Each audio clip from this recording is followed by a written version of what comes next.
Hello students, welcome back on my channel and this is your host Manjeet Singh and today we are going to discuss the reading from Cambridge Book 7, Test 3, Passage 3 with no heading, no title. Let's start with the reading. Okay, let's start with the first question which is 27th of this para. Okay, forest problems of Mediterranean countries are to be discussed at the next meeting of experts. Okay question क्या है कि जो forest problems हैं, जो भी problem से related issues हैं जंगल से रिलेटेड, वो मेडिटेरेनियन कंट्रीज की, ठीक है, वो क्या होंगी, वो डिस्कस होंगी नेक्स्ट मीटिंग में, ठीक है, एक्सपर्ट्स की जो नेक्स्ट मीटिंग होगी उसमें। यहाँ पे ऐसा कुछ भी मेंशन नहीं किया गया है कि मेडिटेरेनियन जो कंट्रीज हैं उनको नेक्स्ट मीटिंग में वो डिस्कस करेंगे उस चीज़ के बारे में, ठीक है। ओके, इन्फॉर्मेशन है मेडिटेरेनियन के बारे में, जो हमारी इंफॉर्मेशन है वो लास्ट 4 लाइन्स और 5 लाइन्स के बीच में अगर आप पढ़ें, यहाँ पे लिखा है the initial task was to decide which of the many forest problems of concern, ठीक है, to Europe involve the largest number of countries। तो इनमें कहा गया कि कौन सी फॉरेस्ट प्रॉब्लम्स है वो सबसे ज़्यादा मतलब ज़्यादा है जो कि यूरोपियन कंट्रीज में है। कहते हैं might be the subject of joint action, और उस पर जॉइंट एक्शन लिया जा सकता है। बट यहाँ पे लिखा है those confined to particular geographical area, जो कन्फाइंड है, जहाँ पे लिखा है such as countries bordering the Mediterranean और the Nordic countries therefore had to be discarded. जो मेडिटेरेनियन है और जो नॉर्डिक कंट्रीज हैं उन्हें उस चीज़ में से बाहर रखा गया है, ठीक है। तो इन्होंने यहाँ पे ये नहीं लिखा हुआ, यहाँ पे आगे भी लिखा however this does not mean that in future they will be ignored. यहाँ पे लिखा है इसका मतलब ये नहीं है कि इन्हें फ्यूचर में भी इग्नोर किया जाएगा, किनको, मेडिटेरेनियन और नॉर्डिक को, ठीक है। बट यहाँ पे ये कुछ नहीं लिखा हुआ है कि मेडिटेरेनियन जो है उनको नेक्स्ट मीटिंग में उनके बारे में वो डिस्कस करेंगे, कौन, एक्सपर्ट्स करेंगे। सो ऐसी कोई इंफॉर्मेशन गिवन नहीं है, इसलिए आंसर क्या है, नॉट गिवन है। Okay, let's move on to the question number 28 and this is problems in Nordic countries were excluded, ठीक है। जो प्रॉब्लम्स थी नॉर्डिक कंट्रीज की वो एक्सक्लूड की गई, वो बाहर की गई थी, because they are outside the European Economic Community, ठीक है। देखो प्रॉब्लम्स जो किया गया है ना, नॉर्डिक कंट्रीज को किया गया है एक्सक्लूड, बाहर किया गया था, ऑब्वियसली किया गया था, बिकॉज बट उसका ये रीज़न नहीं था बिकॉज ये आउटसाइड था, यूरोपियन इकोनॉमिक कम्युनिटी के बाहर था। उसका और रीज़न था वो जोग्राफिकली रीजन से बाहर था, इकोनॉमिकली ऐसी कोई बात नहीं हुई, ठीक है। इकोनॉमिकली के लिए नहीं कहा उन्होंने स्पेशली मेंशन किया है कि उन्हें जोग्राफिकल रीजन के लिए बाहर किया गया है। यहाँ पे लिखा देयर इनिशियल टास्क, अगर आप लास्ट 4 लाइन्स 5 लाइन्स पढ़े फर्स्ट पैरा में ही, their initial task was to decide which of the many forest problems of concern to Europe involve the largest number of countries and might be the subject of joint action. Okay, ये subject बन सकता था joint action के लिए, but those confined to particular geographic areas like confined, जो एक area के अंदर बंद है, यहाँ पे लिखा है no such as countries bordering the Mediterranean, जो मेडिटेरेनियन है, और the Nordic countries therefore had to be discarded. तो नॉर्डिक कंट्रीज को बाहर जरूर किया गया है, बट उसका रीजन क्या है, जोग्राफिकल एरियाज की वजह से, ठीक है, ना कि इकोनॉमिक रीजन की वजह से। सो आंसर क्या है, false. Okay, next one 29th, forest are a renewable source of raw material, obviously, ठीक है। यहाँ पे गिवन है कि जो फॉरेस्ट है वो रिन्यूएबल सोर्स है रॉ मटेरियल का, और ये जो है आपका सेकंड पैरा की अगर आप 4th लाइन में पढ़ेंगे जहाँ पे लिखा हुआ है at the same time forest provide raw materials for human activities through their constantly renewed production of would. Okay, यहाँ पे लिखा है at the same time forest जो करता है प्रोवाइड करता है रॉ मटेरियल किसको, ह्यूमन एक्टिविटीज के लिए, ठीक है। किस चीज से, through their constantly renewed production of would, जो लगातार प्रोडक्शन जो होती रहती है उसमें, तो वो क्या हो गया, non renewable renewable source of energy, ठीक है, इसमें कंसीडर होता है, तो ये रिन्यू होता रहता है। ओके, रिन्यूएबल सोर्स है। Next 30th, the biological functions of forest were recognised only in the 20th century. कहा गया है जो बायोलॉजिकल फंक्शंस है फॉरेस्ट के वो रिकॉग्नाइज किए गए, कब जाके, only in 20th century, 20th century में ही, ठीक है, रिकॉग्नाइज किए गए। सो ये आंसर क्या है, फॉल्स है। 20th सेंचुरी में नहीं था ये कुछ सेंचुरीज पहले ही इनको पता लग गया था। और ये जो है आपका लास्ट 4 लाइन्स में अगर आप पढ़ेंगे, ठीक है, सेकंड पैरा के, जहाँ पे लिखा था इकोनॉमिक इंपॉर्टेंस ऑफ फॉरेस्ट, ठीक है, has been understood since the dawn of man. तो इकोनॉमिक इंपॉर्टेंस के बारे में तो पता लग गया था जब से स्टार्ट हुआ है मैन का, जब से उन्होंने व्यापार शुरू किया, जब सब कुछ शुरू किया। But would was the first fuel, ये था इसलिए, ठीक है, उस चीज कर पा रहे थे, इकोनॉमिक इंपॉर्टेंस थी उसकी। The other aspects have been recognised, जो दूसरे एस्पेक्ट्स थे वो कब रिकॉग्नाइज किए गए, only for a few centuries, मतलब फ्यू सेंचुरीज, कुछ सेंचुरीज पहले। तो ये लगा लीजिए कि अगर 2 भी हुई सेंचुरीज तब भी हम 19th सेंचुरी की बात कर रहे हैं, ना कि 20th सेंचुरी की, जो उन्होंने क्वेश्चन में लिखा हुआ है। ये अगर आप देखें 30th क्वेश्चन में 20th सेंचुरी की बात की गई है, ठीक है। तो ऐसा कुछ नहीं है, ये आंसर फॉल्स है, क्योंकि ये फ्यू सेंचुरीज गो बोला गया है, तो ये 19th में भी हो सकता है। So let's move on to the question number 31, and 31 क्या है, natural forest still exist in parts of Europe. तो आंसर फॉल्स है। तो इसका मतलब क्या है कि नेचुरल फॉरेस्ट बचा ही नहीं है, अब सबके सब आर्टिफिशियल है, और इसे स्पेशल मेंशन किया गया है। अगर आप क्वेश्चन पढ़े, पैरा पढ़े, 3rd पैरा फर्स्ट पेज का, जहां पे फर्स्ट लाइन में दिया हुआ है, the myth of the natural forest has survived yet there are effectively no remaining primary forest in Europe. ठीक है, जो मिथ था नेचुरल फॉरेस्ट का, कहते हैं वो सर्वाइव कर रहा था, ऑब्वियसली कर रहा था, yet there are effectively no remaining primary forest in Europe. कोई प्राइमरी फॉरेस्ट बचे ही नहीं जो मेन फॉरेस्ट थे, but all European forest are artificial, वो सब के सब अब आर्टिफिशियल है। ओके, सो आंसर क्या है इसका, फॉल्स, बिकॉज नेचुरल नहीं बचे हैं। Okay, 32nd, forest policies should be limited by national boundaries. तो यहाँ पे लिखा कि फॉरेस्ट पॉलिसीज क्या है, लिमिटेड होनी चाहिए नेशनल बाउंड्रीज के बीच में, बट यहाँ पे फॉल्स है।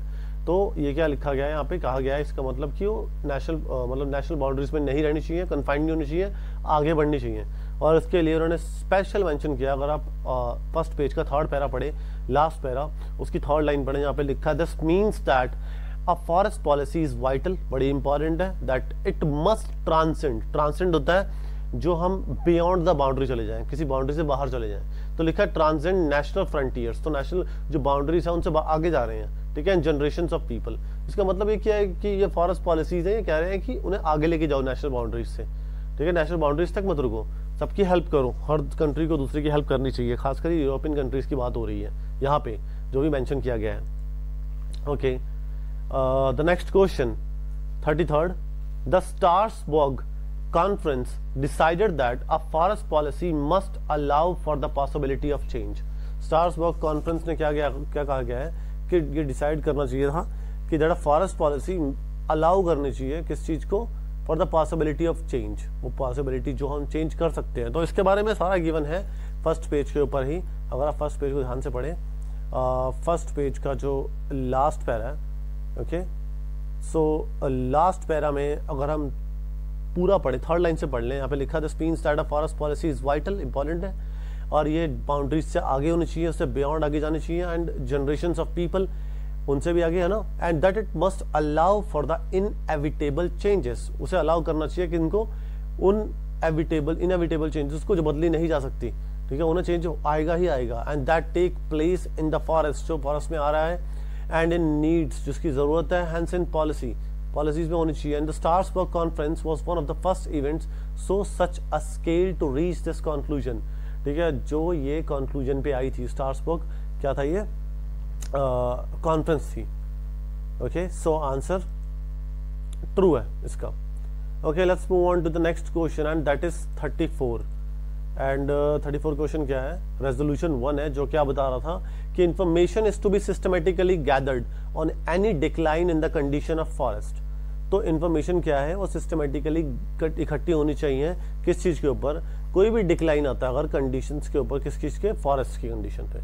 सो ये जो है आपका 6 के 6 रेजोल्यूशन जो गिवन है वो आपके 2nd पेज पे गिवन है। अगर आपकी 2nd लाइन पढ़े फर्स्ट पैरा की, जहां पे लिखा है the first proposes the extension and systemization of surveillance sites to monitor forest decline। ठीक है, उन्होंने क्या लिखा है कि जो एक्सटेंशन है वो कहाँ पे बढ़ रहे हैं, और सिस्टमाइजेशन होना चाहिए किस चीज के ऊपर, सर्वेलेंस साइट के ऊपर, जो मॉनिटर कर सके फॉरेस्ट को कि कितना फॉरेस्ट का एरिया बचा है, कितना नहीं बचा, वो कितना डैमेज हो रहा है। ओके, सो आंसर क्या है, J, information is to be systematically gathered on any decline in the condition of forest, जो डिक्लाइन हो रहा है उसके ऊपर, वो कैसे कर पाएंगे, सर्वेलेंस के थ्रू। 35th, इसका आंसर है A, all kinds of species of trees should be preserved, हर एक स्पीशीज को बचाना जरूरी है। ओके, ये जो है आपका गिवन सेकंड रेजोल्यूशन में है, और ये आई थिंक आपका 4, 5, 6, 7, 8, 9 9th लाइन में है, जहां पे लिखा the second resolution concentrates on the need to preserve the genetic diversity of European forest. Second resolution किस चीज के ऊपर कॉन्सेंट्रेट कर रहा है? प्रिजर्व करने में। किस चीज के ऊपर? जेनेटिक डाइवर्सिटी यूरोपियन फॉरेस्ट की। सो ऑब्वियसली ये सारे के सारे स्पीशीज को बचाना चाहते हैं, प्रोटेक्ट करना चाहते हैं। And the aim is to reverse the decline. किस चीज को रिवर्स करना चाहते हैं? डिक्लाइन जो हो रहा है उसका नंबर ऑफ ट्री स्पीशीज, जो स्पीशीज का डिक्लाइन हो रहा है तो उसे बढ़ाना चाहते हैं, स्पीशीज के नंबर को बढ़ाना चाहते हैं, उन्हें सेव करना चाहते हैं। And at least to preserve the genetic material of all of them. तो सबके जेनेटिक मटीरियल को एटलीस्ट बचाना चाहते हैं। सो आंसर क्या है 35 का A, all kinds of species of trees should be preserved, उन्हें सेव मतलब सेव किया जाना चाहिए। ओके 36 ई आंसर है, information on forest fires should be collected and shared. ठीक है, जो फॉरेस्ट फायर्स है उन पे क्या होना चाहिए? उनकी इंफॉर्मेशन कलेक्ट होनी चाहिए और शेयर करनी चाहिए। ठीक है, सो ये गिवन है आपका वही सेम पैरा, और सेम पैरा जहाँ पे 35 खत्म हुआ है वहीं से।